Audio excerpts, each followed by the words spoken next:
they took us off on this bumpy road, and off in the bush. There's really no other way to say it, and there was lots of really sad houses and dogs walking around the streets, and I don't know how to start. It just was, and people sitting around with I don't know how to turn that off.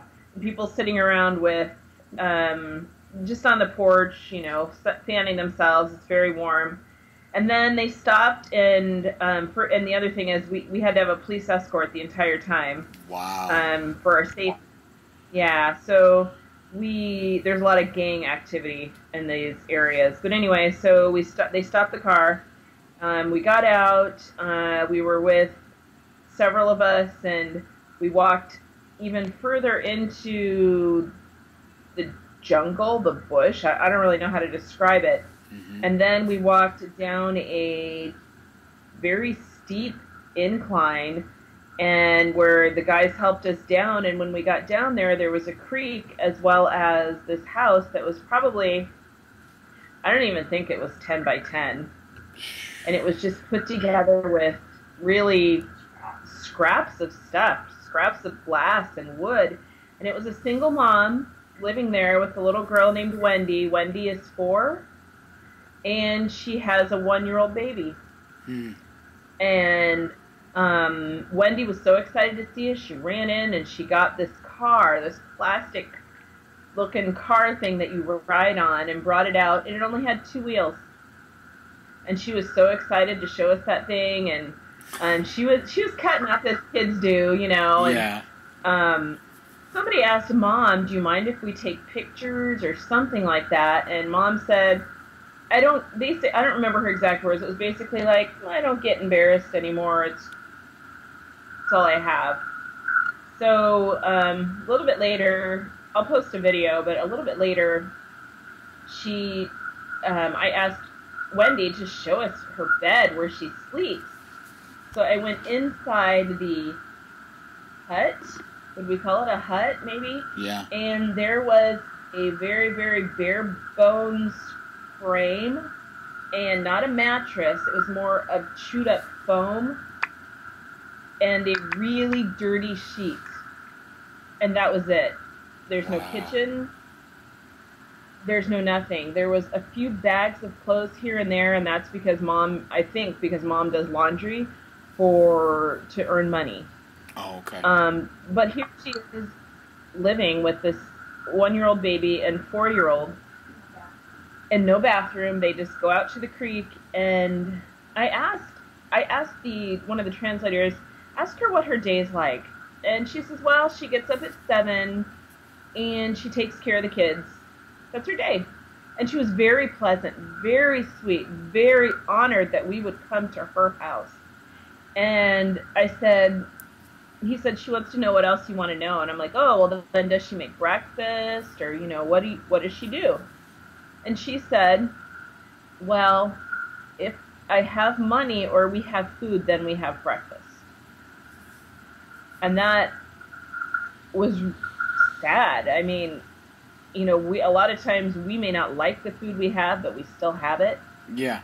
And she said sometimes she'll make the kids, the 1-year-old and the 4-year-old, she'll make them some coffee and a piece of bread.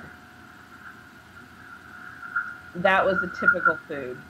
So the project, because it is so brand new, and maybe it'll only be this way, the kids go 3 times a week and they get food, but that's their only guaranteed food, is when they go to the project.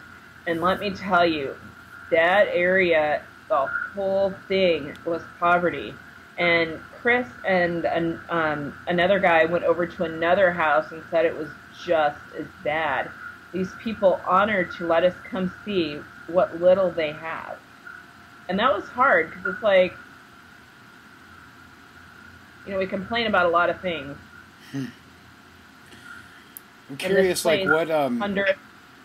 I was just going to say, what differences do you see between the quality of life for the kids and the families at, like, Brazos Abiertos, which is the project that we worked with before, and this new project. Is there a difference there? And like, if so, what is it?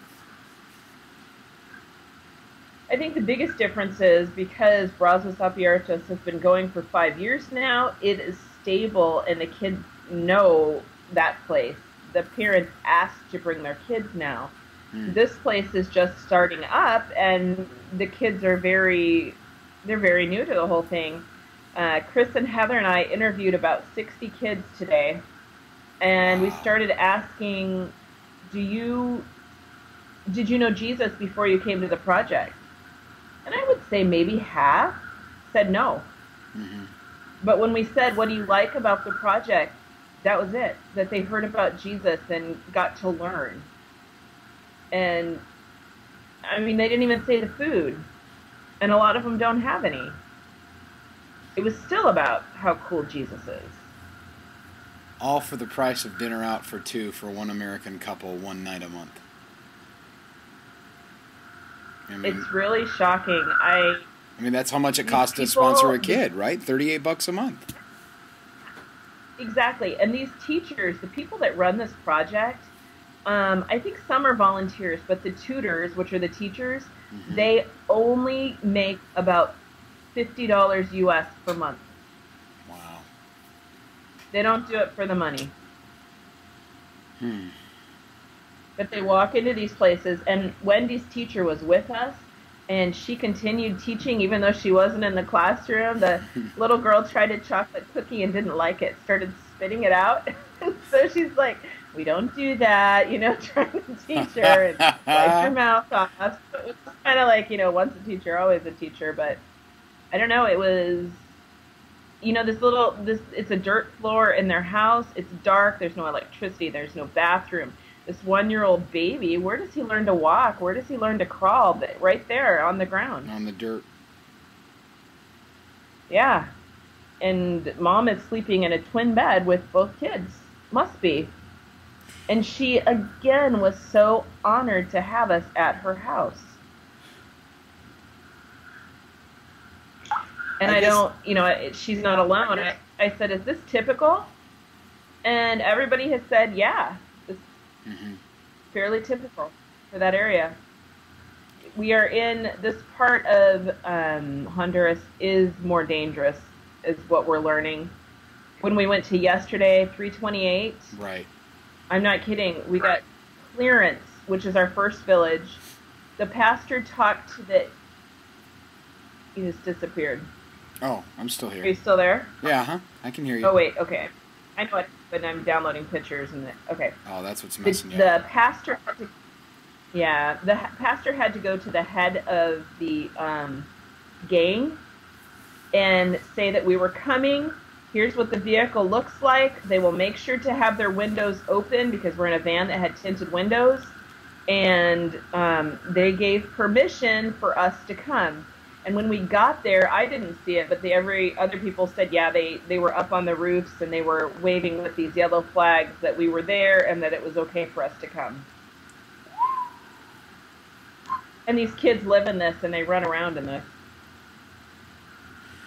I don't think you... So between the three villages we've sponsored are in very dangerous areas.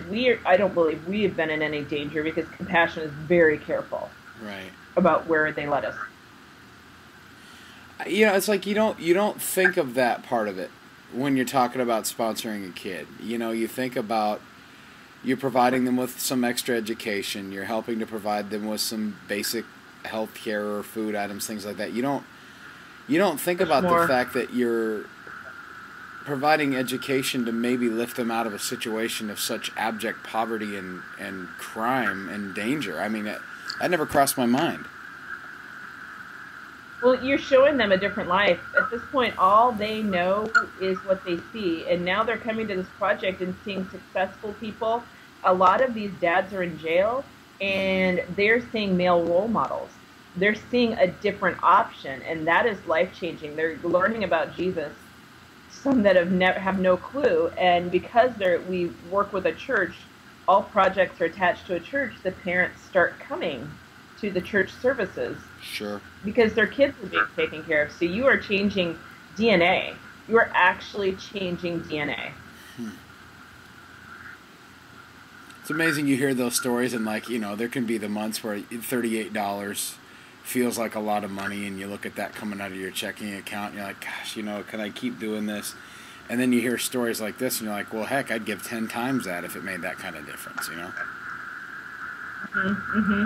Well, and then you see my sponsor child's sister would like to go to school, which is basically, it's called Colegio College, but it's actually seventh grade up. Oh, That's what okay, they call right, it. okay. But it's only available privately. So for her to go, it's $35 and then $15 a month. But it's almost, it might as well be $1 million to her. She has no way to make money, but she needs to be able to get a job. I want to help her. I'm talking to Brian about, let's just pay this, because this is her whole family's ticket out by getting education. So and it all started with a compassion project.